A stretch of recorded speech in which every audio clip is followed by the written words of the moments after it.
Meet the Snip to Paper View tool, your quick and easy way to create 2D view clips or 3D viewports directly on your papers.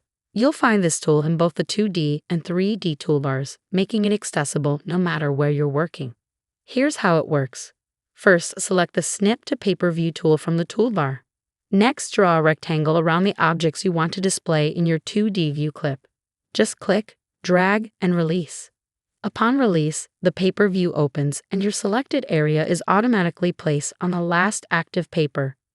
Your default add-on template is applied for 2D views. To create a 3D viewport, repeat the same process in the 3D view.